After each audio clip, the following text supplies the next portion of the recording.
por qué podemos hablar de Tolkien como alguien que se mueve en estos dos extremos de un eje, entre la muerte y la esperanza. Quizá además en estos tiempos pues parezca un punto de partida especialmente interesante, ¿no? Por las circunstancias geopolíticas que estamos viviendo, por esta gran incertidumbre y por el hecho de que estamos atravesando un tiempo en el que, como ocurre siempre que hay miedo, todo eso genera sufrimiento, ¿no? Bien, por lo tanto, me gustaría, al menos ese sería mi intento, si a lo largo de la charla alguien desconecta y dice, menudo rollo este señor de Granada, pues que quedara este mensaje del modo en que la vida de un hombre egregio como Tolkien, a quien le tocó lidiar con circunstancias especialmente adversas en muchos aspectos, como ahora iremos viendo, puedan servir como de guía, ¿no? De guía y de ánimo. Sintetizar en una hora o un poquito más de tiempo lo que fueron 81 años de vida, pues es una tarea prácticamente una quimera, ¿no?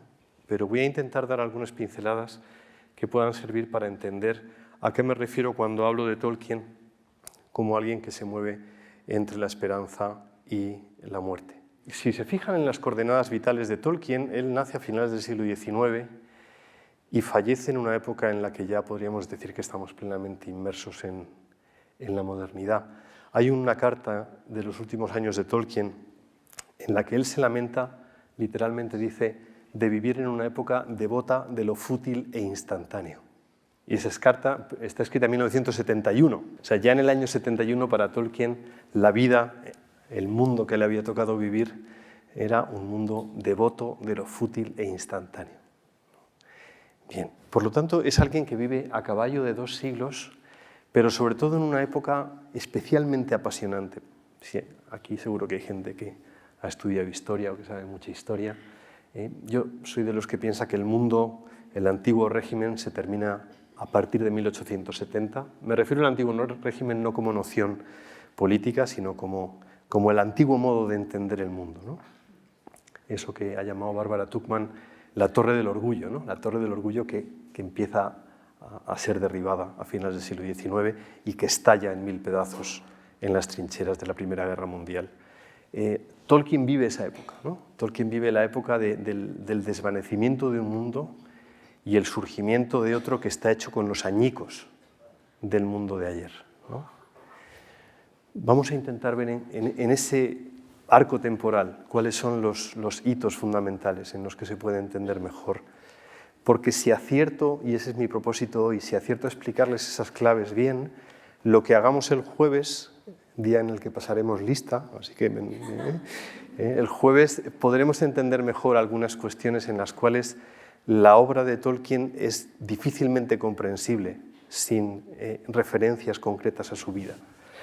No al modo en que se hizo en la película. No sé si han visto ustedes una película sobre la vida de Tolkien, creo que del año 2019. Ya me bailan un poco las fechas, pero me parece personalmente una película completamente fallida, porque una de las razones es, para mí, que se hace una especie de correspondencia unívoca entre las obras de Tolkien y hechos de la vida de Tolkien que habrían dado lugar de un modo, digamos, causa-efecto a esos relatos literarios, ¿no? Eso pienso que puede ser cierto, pero necesita ser muy matizado, ¿no?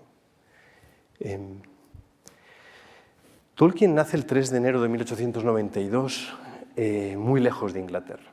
Su padre vivía y trabajaba en Sudáfrica, en el condado de Orange, y allí se vio a trabajar con el Bank of Africa, que dependía del Lloyds Bank en Inglaterra.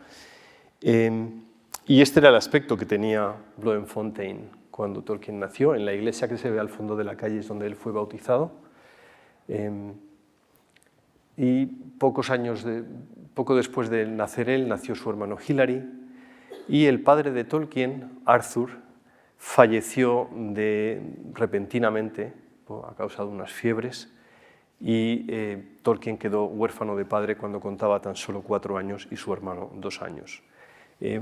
Poco antes de este suceso radical, la madre de Tolkien con los 2 pequeños se había ido desde Sudáfrica, habían vuelto a Inglaterra y allí fue donde les sorprendió esta noticia tremenda, ¿no? O sea que, de hecho, Tolkien cuenta en sus biografías que el único recuerdo que conservaba de su padre era el de un hombre agachado escribiendo en un baúl A.R.T., ¿no?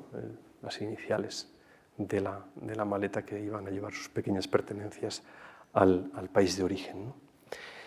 He puesto estos primeros 1892-1904 porque son los años en los que para mí se produce este primer contacto terrible con la muerte por parte de Tolkien, ¿no? El 1896 sería el año de la muerte de su padre, 1904 es el año de la muerte de su madre, a causa de la diabetes. La diabetes en aquella época se había descubierto la insulina y por lo tanto su madre fallece cuando Tolkien cuenta solamente 12 años, ¿no? Esta temprana convivencia con la muerte, asomarse a los ojos de las despedidas definitivas, creo que marca en Tolkien una doble sensación de una orfandad, lógicamente paternofilial o maternofilial, pero más allá de eso, una orfandad también espiritual en el sentido de que la madre de Tolkien fue capaz de lo que ahora llamamos homeschooling, ¿no? La madre de Tolkien le daba clase a ellos 2, ¿no? A los 2 niños, con la intención de prepararlos para poder superar el examen de acceso al gran colegio al que quería que fueran ellos en Birmingham, King Edward's School, y los primeros años fueron años de una enseñanza de idiomas, de intentar aprender a tocar el piano, aunque Tolkien siempre sostuvo que su oído era bastante malo para la música. En una carta llega a decir que a él le habría encantado saber tocar el violonchelo, porque significaba para él como extraer música de un árbol, ¿no? Y todos los que habéis leído a Tolkien sabréis que los árboles forman parte de un campo semántico vivencial, existencial muy profundo para él, ¿no? Poco antes de la muerte de Mabel, la madre se había convertido al catolicismo. Supongo que estéis al tanto del contexto en el que convertirse al catolicismo en Inglaterra hasta hace no mucho significaba ser condenado al ostracismo como papista, ¿no? como algo. En la propia Universidad de Oxford ser católico era un impedimento para poder ser profesor hasta finales del siglo XIX. Y en el momento en que la madre de Tolkien se convierte al catolicismo, la familia Tolkien y la familia Saffield, tanto la familia de su marido como su propia familia, la abandonan y le niegan todo tipo de ayuda, ¿no? Con lo cual ella tuvo que acarrear no solamente la situación que genera ser viuda y estar sola, con el arrostrar estos prejuicios terribles en la Inglaterra de principios del siglo XX. Y eso, sus biógrafos están de acuerdo en considerar que fue un elemento clave que desencadenó el deterioro de su salud, ¿no? En el momento en que la madre de Tolkien se convierte, descubre un elemento que va a ser clave también para la charla del jueves, que es el oratorio de Birmingham. El oratorio de Birmingham, el oratorio de San Felipe Neri, había sido fundado por Sir John Henry Newman unos años antes. Y uno de los sacerdotes que había sido discípulo de Newman se convertiría en el hombre de confianza de Mabel Tolkien, hasta el punto de que cuando ella fallece le pide y le encarga que sea él quien sea el tutor de sus 2 hijos, ¿no? Esto el padre Francis Morgan lo llevará a cabo con una diligencia y una entrega a ejemplares, ¿no? Nada que ver con el Francis Morgan de la película, por cierto. Tolkien es este señor de aquí. Como ven, no es especialmente el cuerpo de un running back, ¿no? de alguien vinculado al rugby, pero parece ser que en el campo de juego Tolkien se empleaba con la fuerza y con el empeño de un auténtico orco, ¿no? Bueno, entonces he puesto aquí entre King Edward's School y Oxford porque estos años iniciales, una vez superado, la muerte de un padre o de una madre nunca se supera, pero una vez echada a rodar su vida, y cuando Tolkien se da cuenta de que tiene que empezar a trazar los planes de su propio futuro, el rugby y las amistades vinculadas a intereses intelectuales y estéticos comunes se convierten en el vehículo a través del cual empieza a poder dar salida a sus inquietudes artísticas, ¿no? Artísticas en sentido amplio, ¿vale? Como veremos el jueves también, cuando hablamos de Tolkien, la palabra filólogo no es simplemente un título académico. Tolkien era un filólogo en el sentido radical de la expresión, es decir, era alguien que amaba las palabras y que amaba el designio que las palabras llevan detrás. Es decir, sabéis que en griego logos significa lo que en latín será verbum, pero también logos es el diseño, el plan completo, sobre el que un artista traza sus proyectos, ¿no?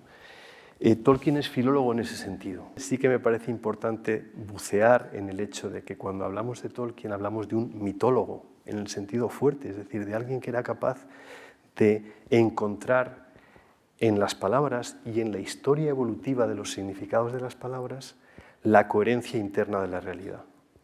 Y a partir de esa coherencia interna, en busca de la verosimilitud radical de esos mundos inventados, literalmente inventar, es decir, del latín invenire, descubrir lo que esos mundos tienen de espejo del mundo en el que vivimos y al que, a falta de una palabra mejor, llamamos mundo real.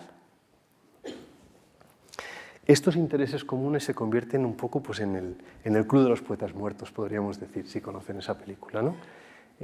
Tolkien desde chaval, siendo ya estudiante en la universidad, se encontró con almas afines, ¿no?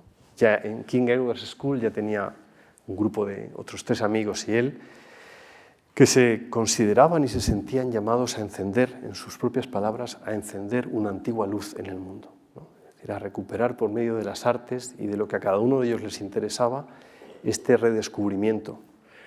Tened en cuenta que a finales del siglo XIX, principios del siglo XX, aunque desde el punto de vista de las coordenadas históricas podemos decir que estamos en la época, los últimos momentos de la época victoriana y luego la época eduardiana que la sigue, y los años georgianos, el estallido de la Primera Guerra Mundial va a dar al traste con todo eso.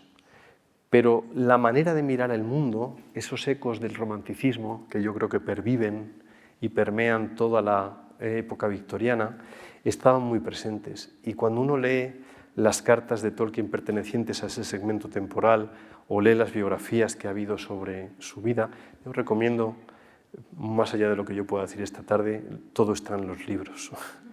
Y los buenos libros no son algo que pueda evitar el mejor conferenciante, y no es mi caso. Hay 3 biografías que yo recomendaría de Tolkien: la de Humphrey Carpenter, J.R.R. Tolkien, una biografía publicada por Ediciones Minotauro, reeditada, me parece que hace un par de años.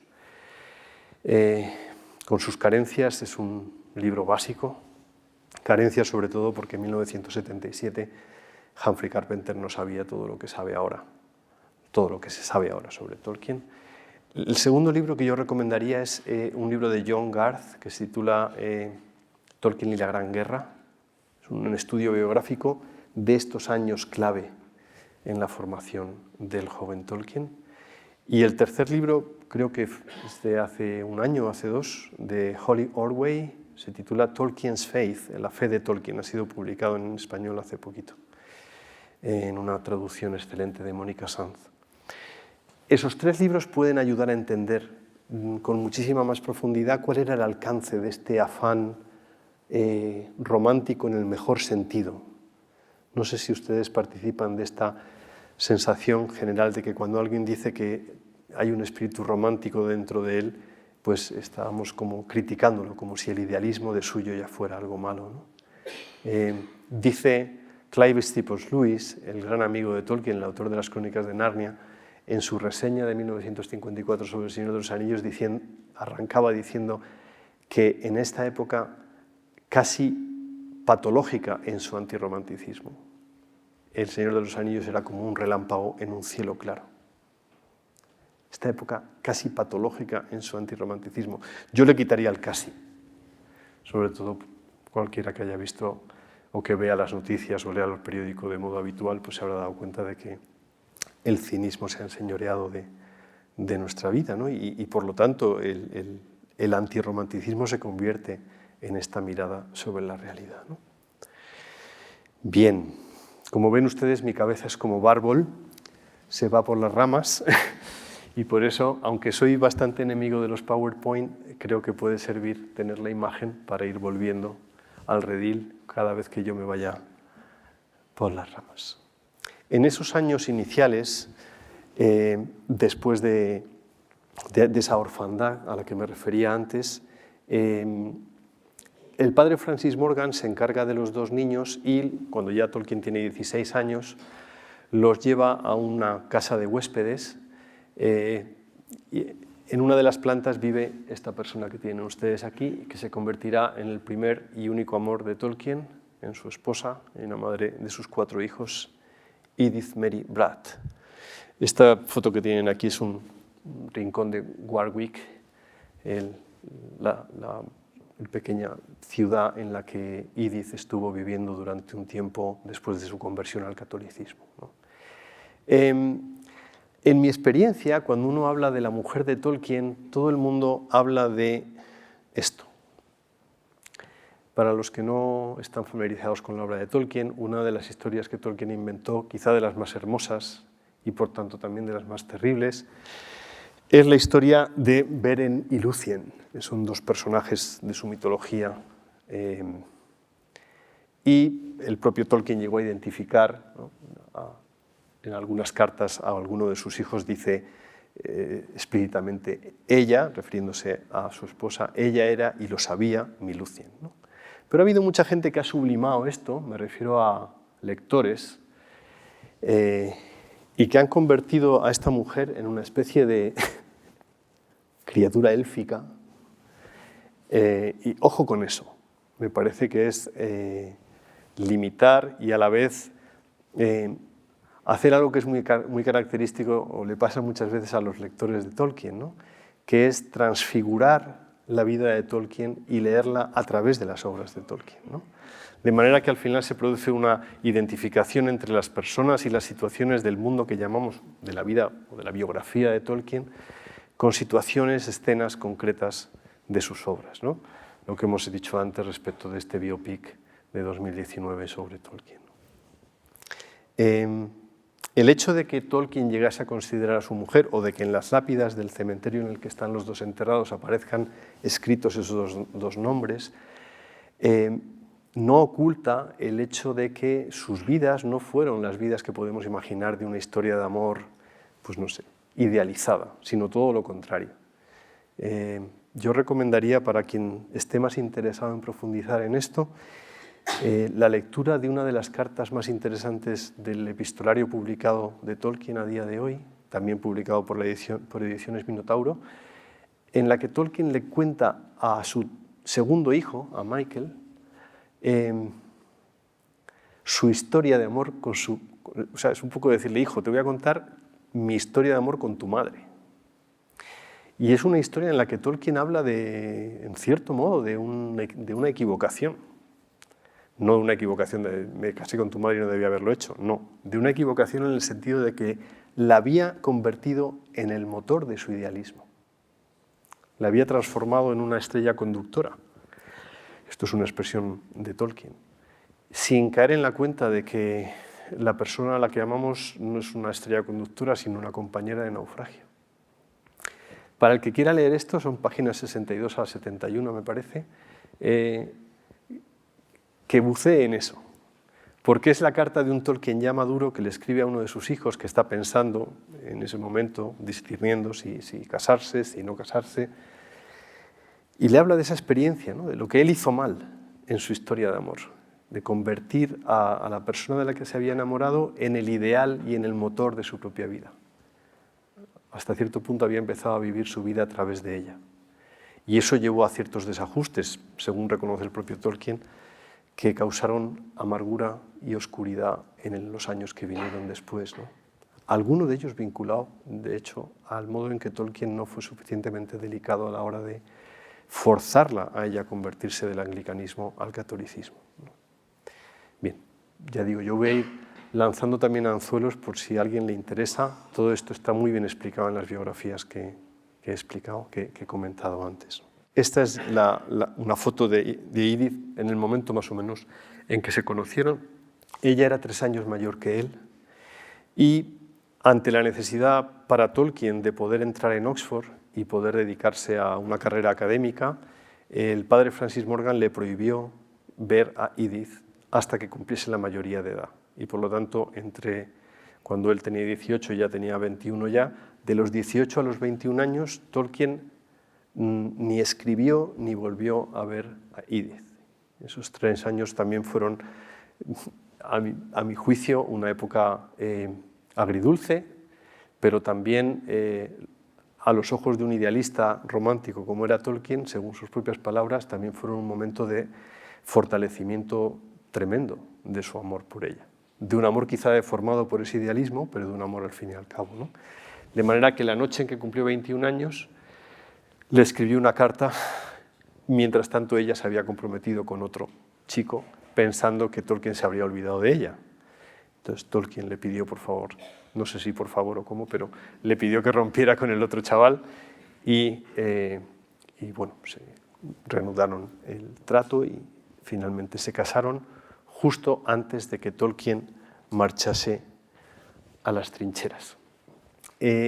La perspectiva de Tolkien había conseguido una beca para estudiar en Oxford, una beca que no era desde el punto de vista económico especialmente abundante, pero con un dinero añadido del padre Francis Morgan, que fue siempre muy generoso, pues pudo hacer la carrera empezando con latín y griego y poco a poco abandonándolo para adentrarse en el territorio de la filología comparada, que es, creo, el campo en el que Tolkien se ha convertido en un referente incluso a día de hoy. En la Universidad de Granada yo doy clase de, entre otras cosas, de literatura inglesa antigua y todos los años mis estudiantes saben que una pregunta del examen, pero da igual porque muchos no se la estudian, una pregunta del examen que cae sí o sí es qué pensaba Tolkien, cuáles son los puntos principales de la conferencia que Tolkien dedicó a Beowulf, al gran poema anglosajón, ¿no?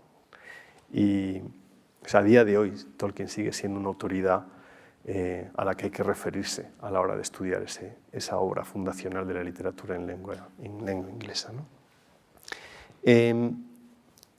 Como quería, cuando Tolkien se da cuenta de que lo suyo es en la vida académica, intenta retrasar su incorporación a filas, porque él va viendo que pues, en Oxford hay un estallido de júbilo cuando empieza la Primera Guerra Mundial, mucha gente se alista voluntaria para marchar a las trincheras.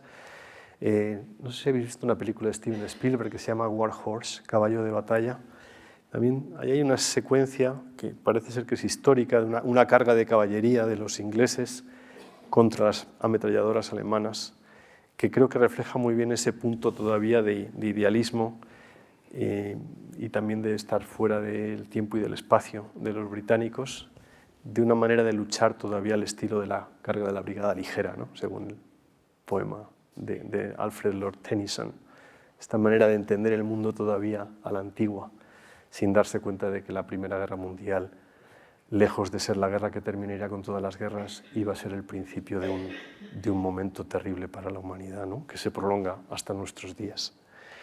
Estos son los 4 amigos a los que antes me referí. Las 4 iniciales corresponden a las palabras Tea Club and Barrovian Society. Eran un club de 4 amigos que se reunían a tomar el té en unas galerías, unos grandes almacenes, y allí pues hablaban de sus cosas, ¿no? Y el gran amigo de Tolkien fue desde el principio Christopher Wiseman, el que está aquí, especialista en jeroglíficos, le gustaba mucho el Egipto antiguo, y los otros son Jeffrey Smith y Robert Gilson.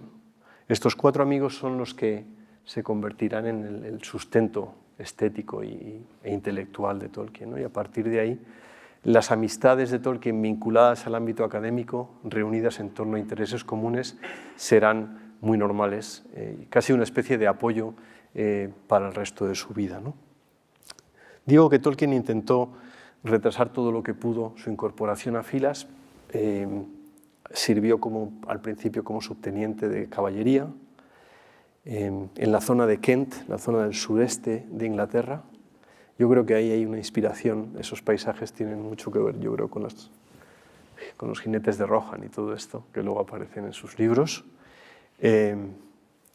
Y finalmente Tolkien tiene que marcharse a las trincheras en junio de 1916.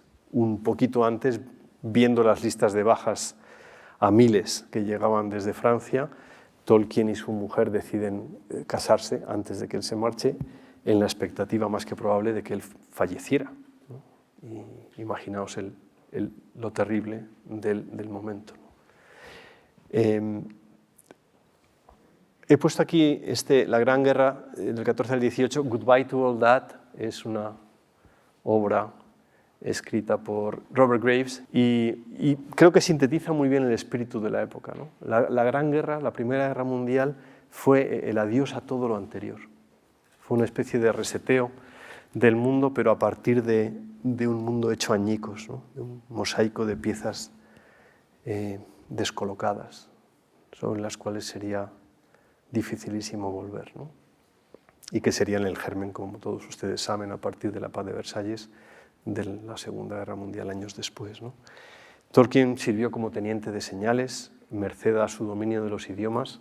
Este dato siempre lo doy porque me parece maravilloso. Tolkien llegó a dominar a lo largo de su vida 20 idiomas, 16 de los cuales era capaz de hablarlos con fluidez. Pienso que tenía el talento para los idiomas que pueden tener otras personas, como, no sé, un Bach o un Mozart para la música, ¿no? O sea, es ese tipo de sensibilidad, no tanto para aprender idiomas, cuanto para la sensibilidad del matiz semántico, ¿no? Para el modo de descubrir en las palabras, el modo de enraizar y vincular hechos que puedan... Esto será casi todo lo que explicaré el jueves, ¿no? Pero bueno, por apuntarlo ya me parece que es interesante entender que su servicio como soldado también tuvo que ver con su dominio del código Morse, por ejemplo, incluido, ¿no? Aquí tienen un ejemplo de la escritura élfica, uno de los idiomas inventados por Tolkien. Los idiomas favoritos de los muchos que sabía, desde muy pequeño a él le gustaba mucho el galés.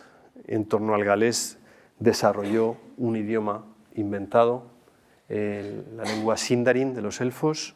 En torno al finés, que era su otro idioma favorito, desarrolló el quenya, que es otro de los idiomas élficos. Para los que no han leído sus libros, pero a lo mejor han visto sus películas, se acordarán que algunas veces en algunas secuencias los personajes hablan en lenguas.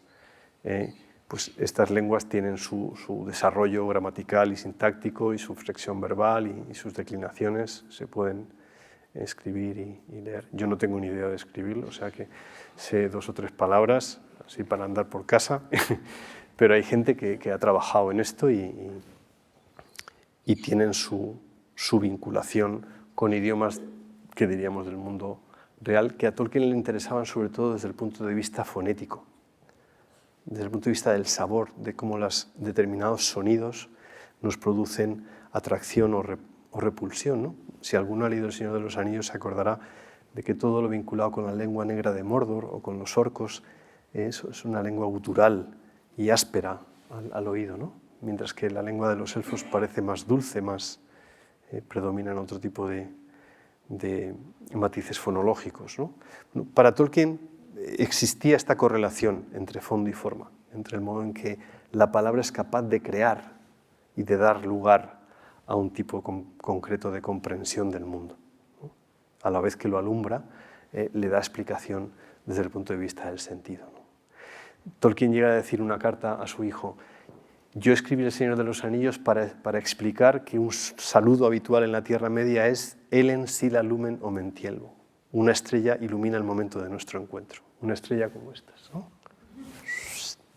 Literalmente una estrella arroja su luz sobre el momento de nuestro encuentro.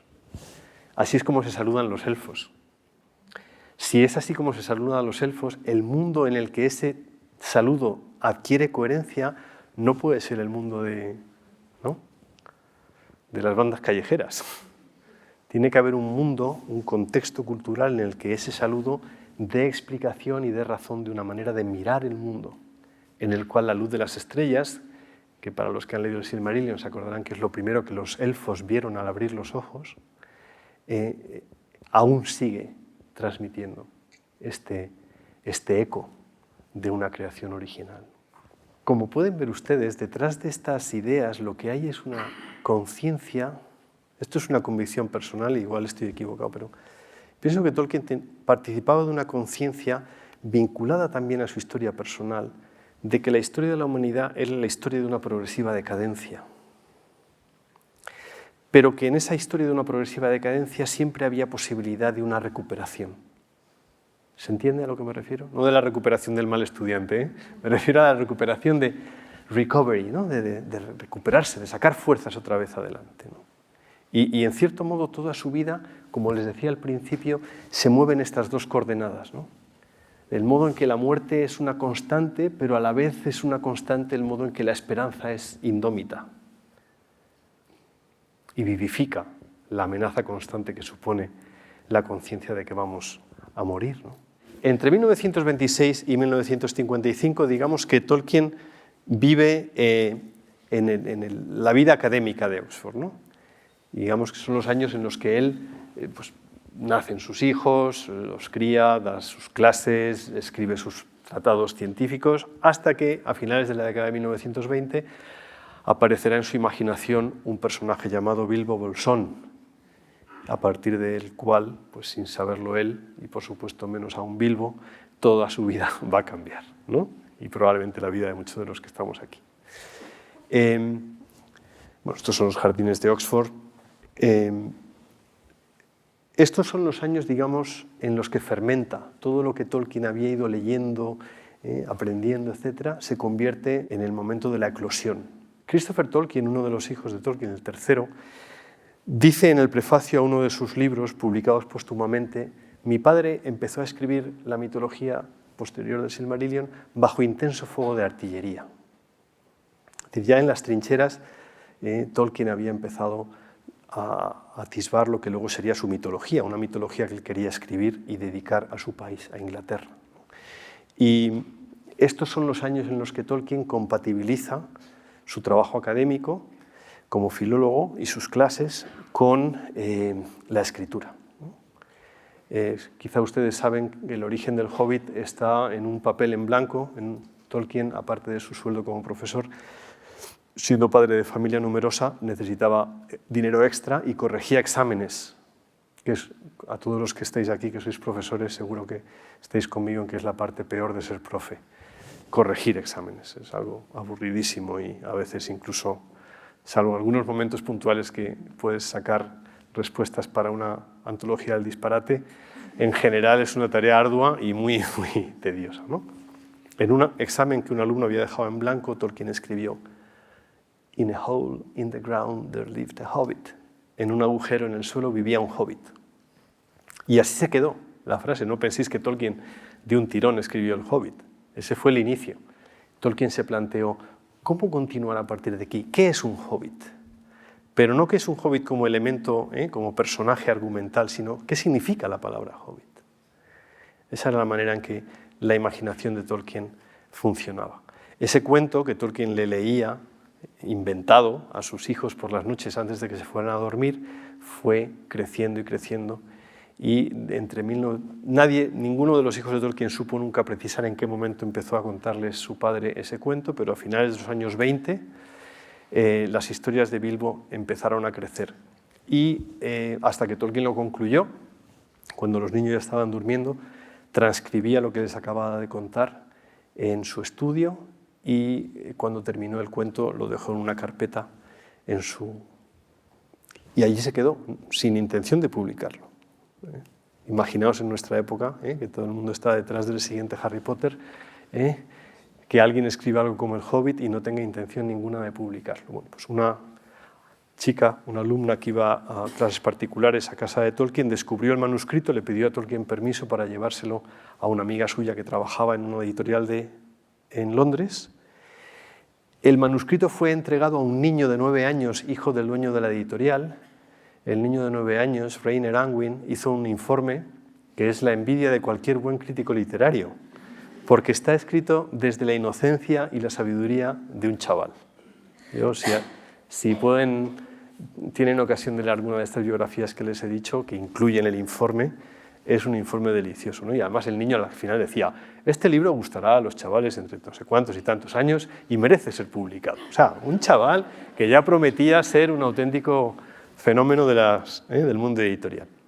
El libro fue publicado, el padre dijo, bueno, pues si mi hijo ha dicho esto, pues este libro hay que publicarlo. Y fue un éxito instantáneo en 1937, hasta el punto de que en Estados Unidos fue el libro juvenil del año, ¿no? Entonces la editorial, al ver que había un público ansioso de hobbits, le pidió una continuación. Pero claro, Tolkien no sabía cómo continuar, porque los que habéis leído El Hobbit os acordaréis que, no voy a hacer un spoiler, pero el subtítulo es Historia de una ida y una vuelta. Pero en la Navidad de 1937 Tolkien escribió el primer capítulo de lo que llegaría a ser El Señor de los Anillos, ¿no? Y se lo mandó al editor con una carta en la que decía, se me da muy bien escribir primeros capítulos, pero no sé por dónde continuar, ¿no? De manera que tuvo que descubrirlo. A Tolkien escribir El Señor de los Anillos le llevaría de 1937 a 1949, 12 años de escritura, más otros 6 años, casi 6 años, de preparación de ese libro para ser publicado, de corrección de galeradas, de peleas con la editorial por diversos motivos que no voy a explicar, hasta haber finalmente publicado el libro en el bienio 1954-55. Por eso he querido cerrar el paréntesis de este segmento temporal en esos años, ¿no? Son los años de despegue de Tolkien como padre, como profesor universitario, tras un breve interludio en Leeds, tras un breve trabajo como lexicógrafo asistente en el New English Dictionary. Le encomendaron 5 palabras que empezaban por la W, y Tolkien llevó a cabo un trabajo minucioso de literatura, de filología comparada, de cómo se decían esas palabras en 14-15 idiomas distintos. A partir de ahí vuelven de Leeds a Oxford, Tolkien es contratado como profesor y pasa el resto de su vida, sin quizá preverlo, como profesor allí, ¿no? Y en ese quehacer académico se superpone, se entrelaza de una manera íntima que uno no sabría, de una manera inextricable, ¿no? Uno no sabría decir dónde empieza el filólogo y dónde acaba el escritor y viceversa. A la izquierda, la fotografía que tienen es la torre de Magdalen College, donde trabajaba el gran amigo de Tolkien, Clive Staples Lewis, como profesor de literatura medieval y renacentista. Y a la derecha estaba la sala de prácticas, el pub Eagle and Child, que era uno de los lugares preferidos de Tolkien y sus amigos, donde se hacía de verdad la vida académica en Oxford, ¿no? Que es donde iban allí a charlar, a beber cerveza, whisky, lo que cayera, a fumar sus pipas. Si han visto ustedes una película que se llama Tierras de Penumbra, Shadowlands, del director ya desaparecido Richard Attenborough, recoge unos años breves, un breve periodo de la vida de Lewis, en los años de la conocimiento, enfermedad y muerte de su esposa, Joy. Se acordarán que hay un par de secuencias que ocurren en este lugar.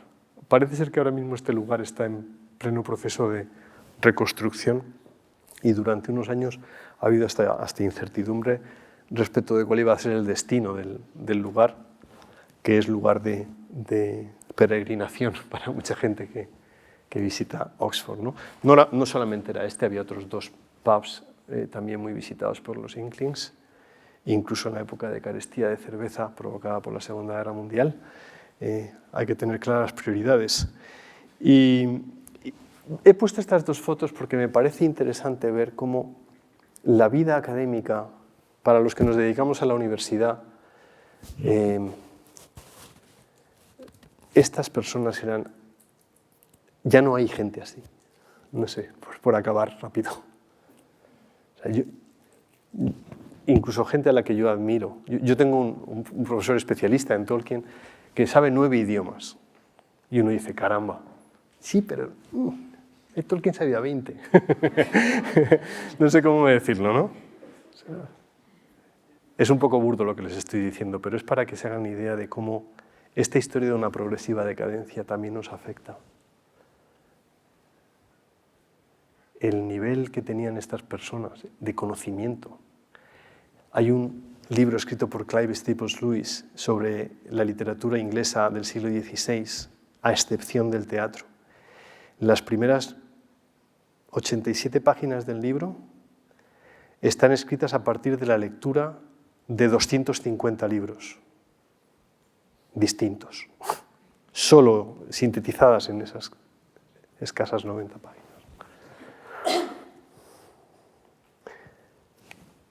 Digo esto para que vean en qué ambiente nos movíamos. A día de hoy, Tolkien no forma parte del plan de estudios de una licenciatura en filología inglesa. En las clases que yo doy no puedo dar a Tolkien. Tolkien está presente como especialista de Beowulf, como especialista en Chaucer, como especialista en... ¿no? Cuando por fortuna me toca dar algunas clases sobre romanticismo, pues puedo hablar de determinadas cuestiones en las que Tolkien es heredero de Shelley o de Coleridge, o el modo en que Tolkien corrige o supera a Coleridge. Pero no existe un epígrafe de ningún tema en la universidad, hasta donde llega mi conocimiento, en el que uno estudie cuál es la aportación de Tolkien. ¿Por qué? Porque se considera y se da por sentado que lo que Tolkien dice e hizo es cosas para frikis, porque es literatura a la que hemos tildado por una herencia mal digerida del empirismo del siglo XVII, radicalizada por la Ilustración y el racionalismo del siglo XVIII, y mal equilibrada por los románticos durante el XIX, según la cual todo lo que no pueda ser demostrado o todo lo que no pertenezca al mundo de la angustia del ser después de la época de entreguerras no merece atención. Por lo tanto, Gandalf es el fruto de una mente que efectivamente estaría todo el día bebiendo cerveza y whisky. No hemos entendido qué es la fantasía, no hemos entendido qué significa la imaginación y el modo en que Tolkien, esto será el gran núcleo del jueves, el modo en que Tolkien recoge toda una tradición y la vertebra de una manera probablemente inverosímil, porque hacía falta todo ese saber filológico atesorado y que pudiera vivificar la generación de un nuevo mundo. Bueno, en el año 1954 aparece el primer volumen. Dada la carestía de papel posterior a la Segunda Guerra Mundial, la editorial le pidió a Tolkien que dividiera un libro de casi 1200 páginas en 3 partes, también fruto de una cierta prevención. Ahora nos puede parecer algo chocante, ¿verdad? Pero en 1954 publicar un libro de 1200 páginas como El Señor de los Anillos podía suponer un riesgo para la editorial. A mí me gusta mucho la anécdota en la cual el dueño de la editorial estaba de viaje en Japón cuando estaban tomándose las últimas decisiones para publicar o no el libro. Y su hijo, el famoso hijo que de niño había hecho el informe favorable para El Hobbit, le escribe a su padre un telegrama y le dice: papá, deberíamos publicar este libro. Creo que es la obra de un genio, pero perderíamos no sé cuántas 1000 libras. Había hecho sus previsiones, ¿no?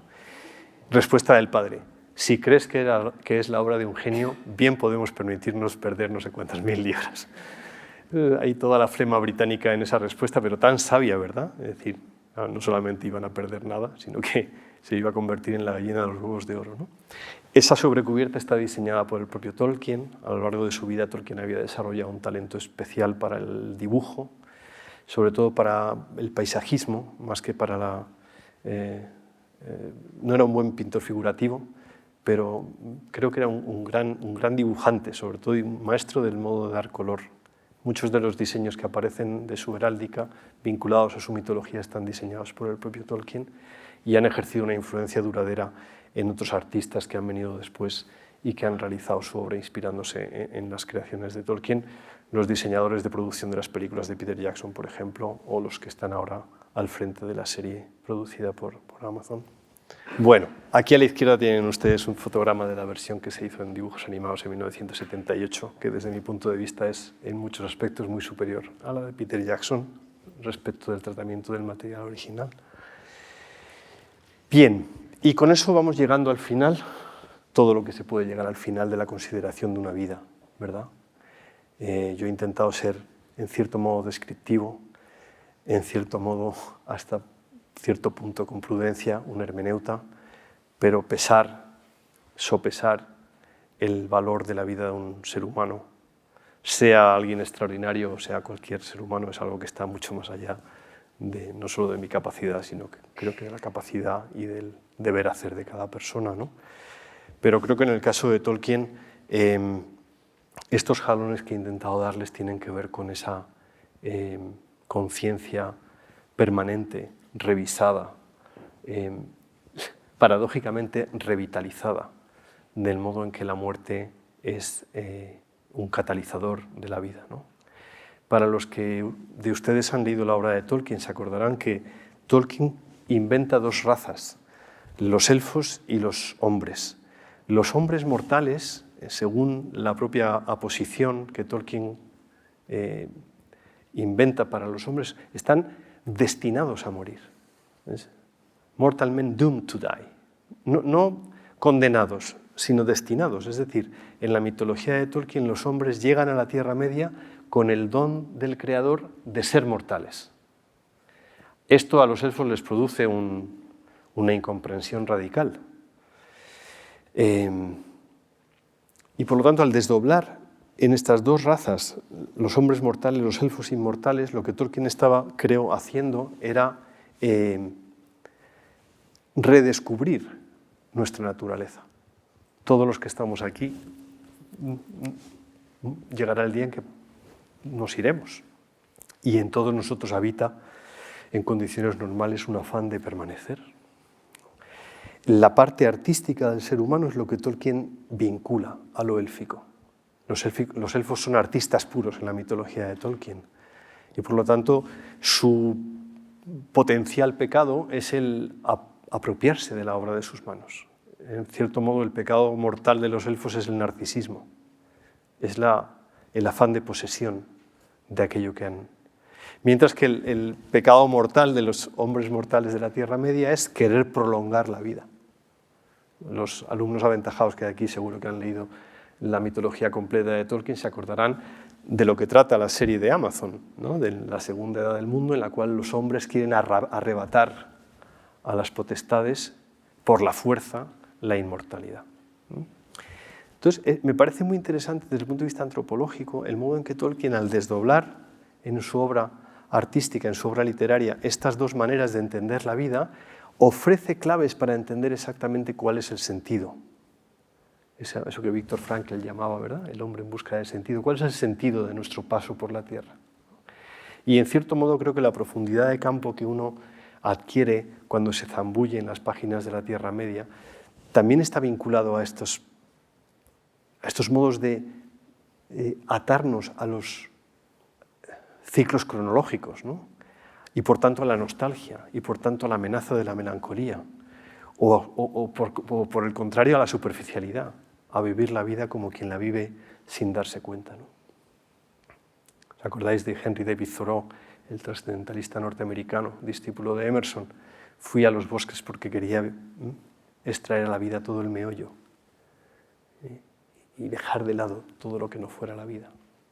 Y durante 2 años, 2 meses y 2 días se fue a vivir a una cabaña en Walden, construida por él mismo, una cabaña que oscilaba y giraba según a medida que el sol iba cambiando de posición, bueno, a medida que la Tierra cambiaba de posición respecto del sol. Sacar a la vida todo el meollo. Este creo que fue el afán de Tolkien. Entender desde la fragilidad de nuestra naturaleza humana el modo en que el arte nos permite reconsiderar cuál es nuestro lugar aquí, ¿no? Y en cierto sentido, la invención de la Tierra Media, en el sentido etimológico, es un redescubrimiento de nuestro mundo. Tolkien decía que su mitología era nuestro mundo hace 10.000 años. Es decir, antes del momento en que han llegado a nosotros pues, las fuentes históricas que conocemos de Sumeria, Egipto, etc., ¿no? Antes de ese punto, en un mundo anterior a la revelación, en un mundo en el que no ha habido encarnación de Dios. Por lo tanto, no ha habido redención y por lo tanto no hay esperanza de una vida más allá de la muerte. El punto de partida es interesante. ¿Cómo es posible que exista esperanza en un mundo en el que la esperanza no ha sido entregada? Vale. Por eso quería llegar al final de estas consideraciones con con lo que decíamos al principio, que Tolkien fue capaz de encontrar las raíces de la esperanza. No voy a entrar en detalles porque excede el límite de tiempo y también creo que las características de esta charla, porque sería zambullirme en el alma de Tolkien y no soy Dios. Dice Tolkien en una carta, solo el ángel custodio de cada uno y Dios mismo serían capaces de dar una explicación cabal de la vida de cada uno de nosotros, ¿no? Pero más allá de eso sí que creo que en sus obras y en la narración que hemos encontrado en biógrafos que han indagado, en gente que llegó a conocerlo, en los testimonios de personas que fueron sus amigos, su propia familia, lo que tenemos es una persona que fue capaz de navegar las procelosas aguas de la vida y de la muerte sin perder nunca de vista que la esperanza existe porque ya ha sido entregada de antemano y que su mitología dedicada a Inglaterra por amor a su país era un intento de alguna manera de reconstruir desde el arte el modo en que la belleza es una especie de luz irisada, de luz que se proyecta y que nos llega a todos como un eco de esa esperanza inicial. Pues muchas gracias.